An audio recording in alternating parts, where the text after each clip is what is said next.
Hi everyone, I'm Simone and thank you for tuning in. So as you can see from the title of the video, I'm going to be talking about why I quit nursing and moved to Colombia. But I'm going to be doing that while I retie my hair because I have to do both anyway. So if you want an in-depth video on that, that'll be up next. But look at me actually uploading sooner than 1 year after my last video. Progress, babes! So yeah, let's get started. So I'm pretty much done with half of my hair, but let's get into it. So number one, working is for men. That's my motto. That's been my motto for the past, I don't know, couple of years. Anybody that knows me knows all too well that I mean that with my whole chest. If you are one of those women that, wants to work, girl, boss your way to the sun. I have nothing against you, but me personally, I just don't want to work forever. Where's my husband? I'm ready for somebody to take care of me, But that's obviously not the biggest factor, but that's just honestly how I feel. But I am taking this little siesta break in Colombia because I just did not know what I wanted to do with my life. Now that I'm done nursing, at least I'm hoping to be done with bedside nursing. If I can maybe do nursing in a different capacity, then I'll consider that. But I really can't find anything that works for my skill set that pays well enough to sustain my lifestyle. That's the other issue. So I'm trying to find something that works for both. Okay, number two, I'm just a little bit over travel nursing in general right now because after experiencing what it's like to be a nurse in California, I cannot be a nurse anywhere else again. So, but because I'm from the East Coast, it's a little bit annoying to have to just pack up my whole entire life, ship my car across the country because I'm not going to drive every time. Plus my car is old.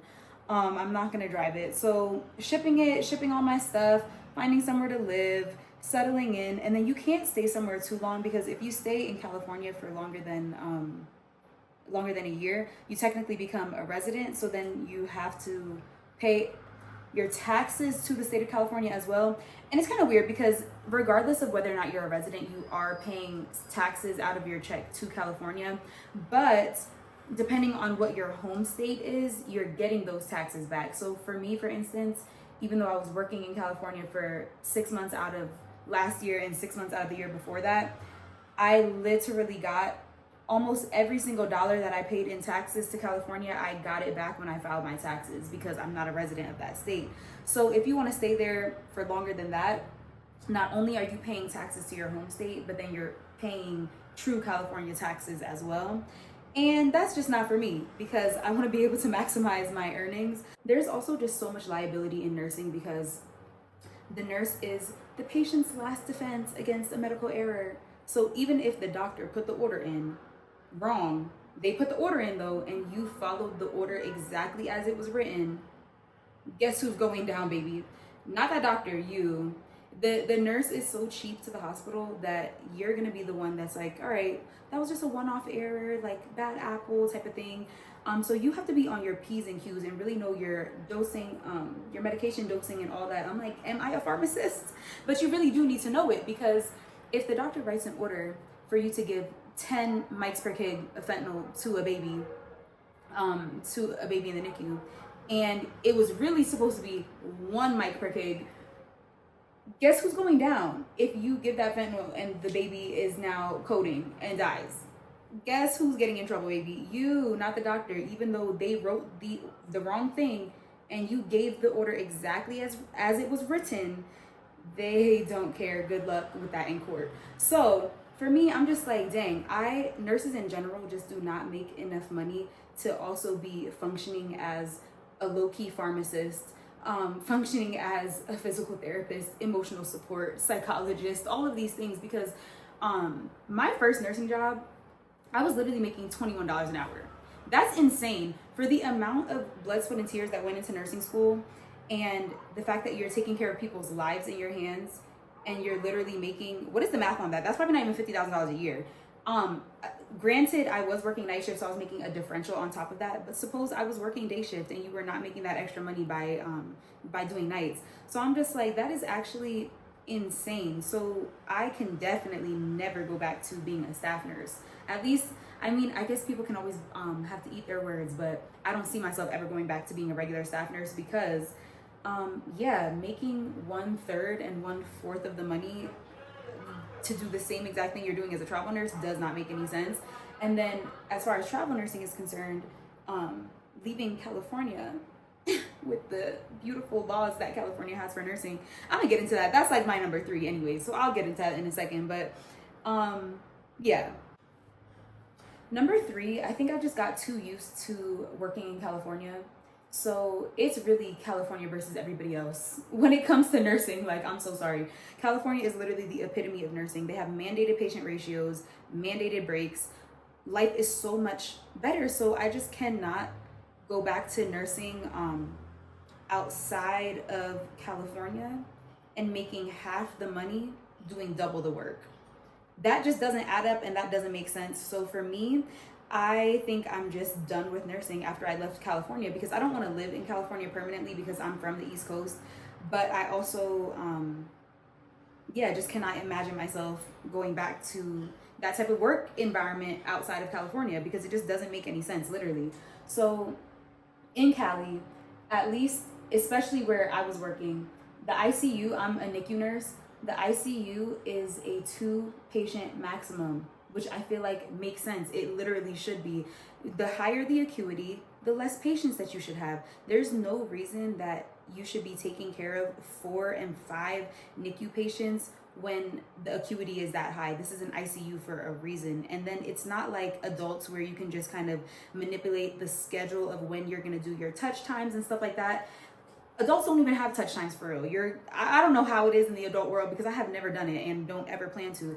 But in the NICU, at least, the babies are all due for their touch times at the same time. There's literally no way possible that you can be assessing 4 patients, 5 patients at the same time. That's actually insane. So on top of that, I was just not used to the fact that when I did my first contract in California, they were coming around. They're like, oh, when do you want to take your first break? I was like, oh, I usually don't take my break until, I was night shift at the time. I'm like, I usually don't take my break until, like 4 a.m. because that's when the least amount of people are taking their break. I don't like eating with people. I just like to be by myself, woosah, recollect, But they were like, oh no, when are you going to take your first break? I'm like, what do you mean my first break? And they're like, oh, you have to take, you get a 30-minute break in the first 6 hours of your shift is literally required by law. And then you get, if you're on night shift, you get an hour break in the second 6 hours of your shift. And if you're day shift, you get a 45-minute break in the second 6 hours of your shift. And you literally have to take it. So while I'm there, one of my very first shifts, I'm doing a septic workup on one of my babies. So, now I'm trying to get an IV. We're doing cultures. We're doing, urine, waiting for x-ray, all this stuff. So as I'm trying to get all this stuff done, somebody comes around. She's like, oh, it's 10 o'clock. Like, it's time for your break. And I was just like, oh, I just started this septic workup. I'm just going to finish this stuff and then I'll go take my break. And she's like, no, please, I'll do your labs for you. Go take your break. And I'm just like, what type of alternate universe am I living in right now? Because nowhere ever before California have they been like, oh, just so willing to take over your workload to let you take your break. Because they're like, no, if you don't take your break on time, it messes up everybody else's break times. So no problem. I'll just finish your labs and everything. Please go take your break. I'll see you in 30 minutes. And I'm just like, this cannot be real life. So after I left California, like I said, I was just not willing to experience nursing anywhere else again. I just was not. So number 4 really is that nursing can also just be depressing. There's a lot of powerlessness sometimes, because there's not, as the nurse, you don't have as much authority over your patient care as you really thought you were going to before you started nursing. And so if the doctors are moving along with a plan that you don't necessarily agree with, you voice your concerns, which I'm always the one to voice mine. And it's kind of annoying, because then I don't have an issue being my patient's advocate, because I knew that's what I signed up for and I enjoy that. But it becomes annoying when you're the outspoken person, because then other nurses want you to also be their advocate. So it's like, this is not even my patient, babe. Why don't you tell the doctors that you don't agree with what they're doing? Why don't you ask relevant questions about your patient's signs and symptoms? Why does it have to be me? Like, oh, can you go ask for me? Because blah, blah. I'm like, it just gets so tiring when you're the person that's always having to speak up for not only your patients, but everybody else's patients. So sometimes that can be annoying as well. And just like the politics of working in a hospital, you just don't know until you know. You just don't know till you know. So I'm just kind of over those things for right now. And competing personalities of working in a hospital. Most nurses are women. You know how that goes. I feel like I pretty much get along with everybody though, because I'm just that type of person. But for other people, I know that this, like, nurse bullying is definitely a big thing.